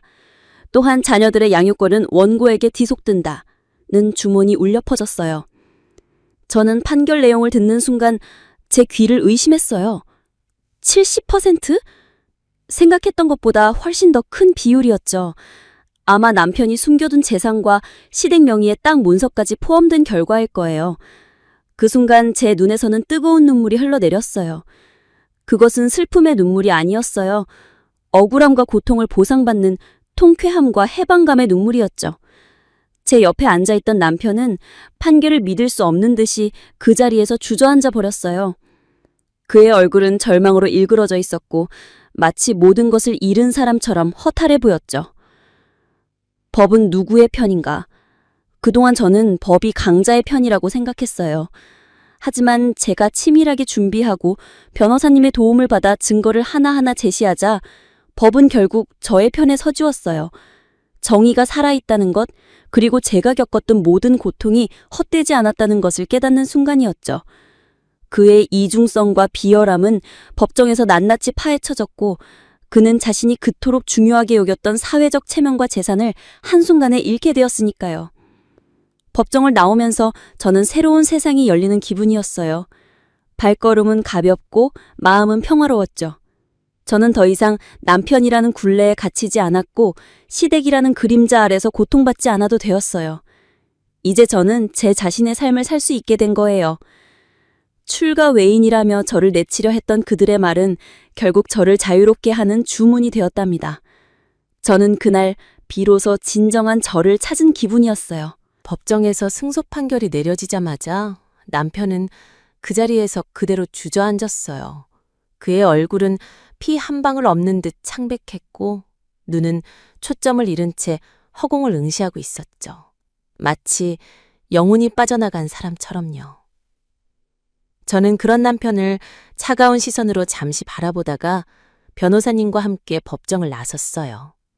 발걸음은 가볍고 제 마음은 그 어느 때보다 시원했답니다. 20년 묵은 체증이 한 방에 내려가는 기분이었어요. 판결문이 송달되고 남편은 저에 대해 온갖 방법으로 연락을 취해왔어요. 전화, 문자, 심지어는 제가 사는 아파트 앞으로 찾아와 무릎을 꿇고 빌기도 했죠. 여보, 제발 한 번만 봐줘. 내가 다 잘못했어. 위자료고 재산 분할이고 다 해줄게. 대신 나를 이렇게 나락으로 보내지는 마. 제발. 그의 목소리에서는 절박함이 묻어났지만 저는 그의 눈에서 진정한 반성을 찾을 수 없었어요. 그저 자신의 처지가 비참해진 것에 대한 후회와 공포만 있을 뿐이었죠. 저는 그의 연락을 모두 차단하고 그가 찾아올 때마다 단호하게 돌아가라고 말했어요. 변호사님께도 남편과의 직접적인 접촉을 피하고 모든 것은 법적 절차에 따라 진행해달라고 당부했죠. 문제는 시어머니였어요. 시어머니는 아들 걱정에 피가 마르셨는지 매일같이 저에게 전화를 해댔어요. 처음에는 울고불고 매달리셨죠. 아가, 우리 아범이 뭘 그렇게 잘못했다고 이 지경을 만드니. 너가 잘 말해서 없던 일로 해줘라. 내가 평생 너한테 잘할게. 그러다 제 연락을 받지 않자 이번에는 온갖 욕설과 저주를 퍼붓기 시작했어요. 너 같은 게 며느리라고? 우리 아들 인생 망쳐놓고 네가 제대로 살 것 같으냐? 천벌을 받을 거다. 저는 시어머니의 이런 발악이 오히려 반가웠어요. 그들의 추악한 민낯이 드러날수록 제가 행하는 복수가 더욱 정당하다는 것을 스스로에게 되새길 수 있었으니까요. 저는 시어머니의 욕설 전화도 모두 녹음해 두었어요. 언젠가 또 필요할지도 모른다는 생각에 작은 증거 하나라도 놓치지 않으려 했죠. 판결이 확정되고 재산 분할과 위자료 집행 절차가 시작되었어요. 남편은 자신이 가진 거의 모든 것을 저에게 넘겨줘야 했죠. 그가 숨겨두었던 비상금 통장의 돈은 물론 시댁 명의로 되어 있던 땅까지 모두 저에게 돌아오게 되었어요. 남편은 자신이 평생 모아왔던 돈과 자산이 한순간에 사라지는 것을 지켜보며 망연자실했죠. 그는 한때 번듯한 회사원이자 가장이었지만 이제는 모든 것을 잃고 빈털터리가 된 신세가 되었어요. 그의 눈에는 제가 이때껏 보지 못했던 진정한 절망감이 서려 있었죠. 특히 남편에게 가장 큰 타격은 회사에 소문이 퍼진 것이었어요. 이혼 소송 과정에서 그의 비윤리적인 행동들이 조금씩 새어나간 모양이었죠. 정확히 어떤 경로로 소문이 났는지는 알 수 없지만 아마 그가 친정엄마 사건 때 보인 무관심과 출가 외인 발언, 그리고 회의를 핑계로 장모님을 외면했던 사실들이 알려진 것 같아요. 그의 동료들 물론 상사들도 그를 싸늘하게 대하기 시작했고 결국 그는 회사에서 권고사직을 당하고 말았어요. 한순간에 직장도 잃고 재산도 잃고 가족까지 잃게 된 거죠. 그가 그토록 중요하게 여겼던 사회적 체면은 바닥에 떨어져 산산조각 났답니다. 남편의 몰락 소식은 시댁에도 큰 충격을 주었어요. 특히 시어머니는 아들이 직장에서 쫓겨나고 가진 돈마저 저에게 빼앗겼다는 사실에 기절초풍하셨죠. 그분은 저에게 매일 찾아와 악을 쓰며 따졌어요. 너 인연, 우리 아범 인생을 이렇게 망쳐놓아야 속이 시원하니? 이놈의 피 같은 돈을 다 빼앗아가고 네가 인간이냐? 어떻게 우리 아들을 이렇게까지 만들 수 있어? 시어머니는 저에게 침을 튀기며 퍼부었지만 저는 더 이상 그녀의 말에 상처받지 않았어요. 오히려 그 모든 말들이 저의 복수가 성공했다는 증거처럼 들렸죠. 저는 그녀의 발악을 조용히 듣다가 마침내 그녀의 눈을 똑바로 쳐다보며 말했어요. 어머님, 이제야 제 말을 알아들으셨네요. 제가 당신 아들 인생을 망쳤다고요? 아니요. 당신 아들은 스스로 자신의 인생을 망친 겁니다. 당신이 그토록 아끼고 오냐오냐 키순 그 아들이요. 제 말에 시어머니는 순간 말을 잃었어요. 제가 이렇게까지 냉정하게 나올 거라고는 예상 못 하셨겠죠. 당신 아들이 친정엄마가 뇌경색으로 쓰러져 사경을 헤맬 때 뭐라고 했는지 아세요? 내가 간다고 뭐가 달라져? 회사 일이 더 중요해? 라고 했어요. 그리고 저한테 출가 외인이라고 하면서 친정일에 신경 쓰지 말라고 했죠. 당신 아들은 제 엄마가 아플 때는 눈 하나 깜빡 안 턴 사람이 당신이 더위 사냥했다고 하니까 저보고 휴가까지 내고 시댁에 들어가서 밤새 간호하라고 강요했어요. 기억나세요? 시어머니의 얼굴은 순식간에 하얗게 질렸어요. 당신은 그때 뭐라고 했죠? 역시 며느리밖에 없다. 아범은 회사라 오지도 못하니 네가 와서 나 좀 살려다오라고 했잖아요. 당신 아들이 저에게 친정일에 매달리는 이기적인 여자라고 할 때 당신은 그저 듣고만 있었고 오히려 저에게 며느리 도리를 운운하며 당신 아들의 편을 들었죠. 그때는 몰랐죠? 당신 아들이 그 말 한마디 때문에 이렇게 될 줄은요? 저는 한 걸음 더 시어머니에게 다가갔어요. 제 목소리는 낮았지만 그 안에 담긴 분노는 뜨거웠죠. 어머님, 잘 들으세요. 당신 아들이 그렇게 됐다고 저보고 인간이 아니라고 욕하시는데 그럼 당신 아들은 인간입니까? 남의 고통을 외면하고 아내에게 온갖 희생을 강요하며 자기 엄마만 소중하게 여기는 그런 이기적인 사람이 인간이냐고요. 제 마지막 말에 시어머니는 더 이상 아무 말도 하지 못했어요. 그녀의 얼굴은 절망으로 가득했고 그 자리에 그대로 주저앉아 버렸죠. 그녀는 자신이 그토록 아끼던 아들이 나락으로 떨어진 이유가 결국 자신들의 이기심과 오만함 때문이었다는 것을 깨달은 듯 했어요. 그녀의 눈에는 뒤늦은 후회와 함께 모든 것을 잃은 자의 비참함이 서려 있었죠. 저는 시어머니를 뒤로하고 돌아서며 마지막 한마디를 내뱉었어요. 네 엄마만 엄마냐? 내 엄마도 엄마고 내 인생도 소중해. 당신들이 내게 했던 그 모든 말과 행동에 대한 대가를 이제 치르는 거야. 그날 이후 남편은 제 인생에서 완전히 사라졌어요. 그는 모든 것을 잃고 사회에서 고립되었죠. 시어머니 역시 아들의 몰락에 큰 충격을 받고 병약해지셨다는 소식을 들었어요. 그들은 자신들이 뿌린 씨앗을 거두고 있는 것이었죠.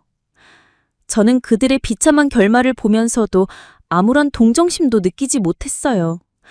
오히려 통쾌하고 시원한 감정만이 남아있었죠. 저는 아이들과 함께 새로운 삶을 시작했어요. 친정엄마는 많이 회복되셨고 저는 엄마 옆에서 제2의 인생을 살기 시작했죠. 법은 결국 저의 편이었어요. 정의는 살아있었고 제가 겪었던 모든 고통과 인내는 헛되지 않았다는 것을 깨닫는 순간이었죠. 저는 더 이상 남의 아내나 며느리가 아닌 김민서라는 제 이름 석자로 당당하게 살아가게 되었답니다. 제가 겪었던 모든 아픔은 이제 과거의 상처가 아닌 저를 더욱 강하게 만든 훈장이 되었으니까요. 남편의 절규와 시어머니의 비참한 얼굴을 뒤로하고 법정을 나선 그날 이후 제 삶은 완전히 새로운 막을 올렸어요. 그동안 제 어깨를 짓누르던 무거운 짐들이 한순간에 사라진 듯한 기분이었죠. 마치 깊은 바닷속에서 헤매다 드디어 수면 위로 떠오른 것 같은 해방감이었달까요? 그동안은 알 수 없었던, 아니 알려고도 하지 않았던 제 자신을 되찾는 시간이었답니다. 법원에서 판결이 내려지고 모든 법적 절차가 마무리되자 남편은 정말이지 아무것도 남지 않는 신세가 되었어요. 그가 그토록 아끼던 돈, 사회적 명예, 그리고 그를 둘러싸던 모든 허울들이 한순간에 사라졌죠. 직장에서도 쫓겨나고 친구들은 그를 외면했으며 심지어 가족이라고 불렀던 시댁 식구들조차 그를 멀리하기 시작했어요. 제가 들은 소식통에 따르면 시어머니는 아들의 몰락에 충격을 받고 결국 쓰러지셨다가 그 후로는 병원 신세를 지고 계신다고 하더군요. 더위 사냥을 핑계로 저에게 온갖 시중을 들게 했던 그분이 이제는 진짜 병원에 누워 계시다니 정말이지 인생은 알 수 없는 일투성이라는 생각이 들었죠. 남편과 시어머니의 비참한 최후를 지켜보면서 저는 어떤 동정심도 느끼지 못했어요. 오히려 그들이 뿌린 대로 거두는 것이라는 생각이 들었죠. 그들이 저에게 주었던 고통과 모멸감을 생각하면 이 정도는 아무것도 아니라는 생각마저 들었으니까요. 그들의 절규는 제가 흘렸던 눈물만큼이나 쓰다리 것이었을 거예요. 저는 그들이 겪는 고통이 저에게는 오히려 시원한 카타르시스로 다가왔죠. 네 엄마만 엄마냐? 내 엄마도 엄마고 내 인생도 소중해. 당신들이 내게 했던 그 모든 말과 행동에 대한 대가를 이제 치르는 거야. 라고 외쳤던 제 마지막 말이 제 심정을 대변하는 듯 했죠. 이제 제 삶에는 오로지 저와 아이들 그리고 사랑하는 친정엄마만이 남았어요. 다행히 친정엄마는 꾸준한 재활치료 덕분에 건강을 많이 회복하셨어요. 이제는 제 부축 없이도 천천히 걸으실 수 있게 되셨고 간단한 대화도 가능해지셨죠. 저는 매일 엄마 옆에서 엄마의 회복을 돕고 지난날 제가 받지 못했던 위로와 사랑을 엄마에게 아낌없이 주었어요. 엄마는 제가 힘들 때마다 제 손을 잡아주시며 우리 딸 이제 꽃길만 걷자 라고 말씀하셨죠. 그 말 한마디가 저에게는 세상 어떤 위로보다 큰 힘이 되었답니다. 저는 아이들과 함께 새로운 보금자리로 이사했어요. 작지만 햇살이 잘 드는 아담한 아파트였죠. 그곳에서 저는 아이들과 함께 오순도순 살아가는 행복을 누렸어요. 아이들도 더 이상 눈치를 보지 않고 활짝 웃는 모습을 보니 제 마음은 더없이 평화로웠죠. 이혼이라는 큰 변화를 겪었지만 아이들은 오히려 제가 행복해하는 모습을 보며 더욱 밝아졌어요. 저는 아이들에게 엄마의 행복이 얼마나 중요한지를 몸소 보여주고 싶었어요. 더 이상 참고 희생하는 삶이 아닌 주체적으로 자신의 행복을 찾아가는 엄마의 모습을요. 이제 저는 더 이상 참지 않아요. 저를 억압하고 힘들게 했던 모든 것으로부터 완전히 자유로워졌으니까요. 예전에는 남편의 눈치를 보고 시댁에 비위를 맞추며 살았지만 이제는 제 자신의 목소리에 귀를 기울이고 제가 원하는 대로 삶을 꾸려나가고 있어요. 오랜만에 그림을 다시 시작했어요. 결혼 후에는 붓 한번 잡아볼 생각도 못했는데 이제는 매일 캔버스 앞에서 시간을 보내며 저만의 색깔을 찾아가고 있죠. 그림을 그리는 동안 저는 온전한 제가 되는 것을 느껴요.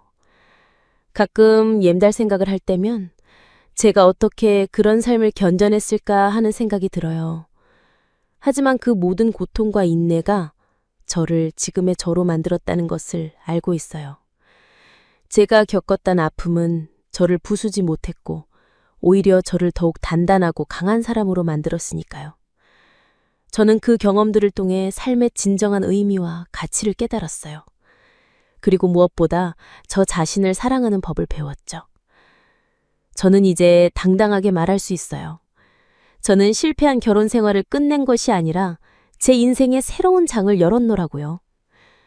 남편과 시댁이 저에게 출가 외인이라며 내치려 했던 그 말은 결국 저를 자유롭게 하는 주문이 되었답니다. 그들이 저를 나락으로 보내려 했지만 저는 오히려 그 나락 속에서 빛을 찾았고 더 높이 비상할 수 있게 되었으니까요. 이 책을 읽으시는 많은 분들도 저와 비슷한 아픔을 겪고 계실지도 모르겠어요. 하지만 기억하세요. 당신은 더 이상 참지 않아도 됩니다. 당신의 삶은 소중하고 당신은 행복할 자격이 있어요. 부당한 대우에 맞설 용기를 내세요. 당신의 목소리를 내고 당신의 권리를 찾으세요. 법은 당신의 편이 될 수 있고 당신의 용기는 당신의 삶을 완전히 바꿀 수 있습니다. 저는 이제 어둠 속에서 벗어나 환한 빛 속으로 걸어나가고 있어요. 제 옆에는 저를 응원해주는 소중한 사람들이 있고 제 앞에는 무한한 가능성이 펼쳐져 있죠.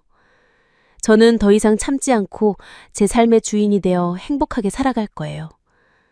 제가 겪었던 이 사연이 당신에게도 작은 희망과 용기가 되기를 진심으로 바랍니다.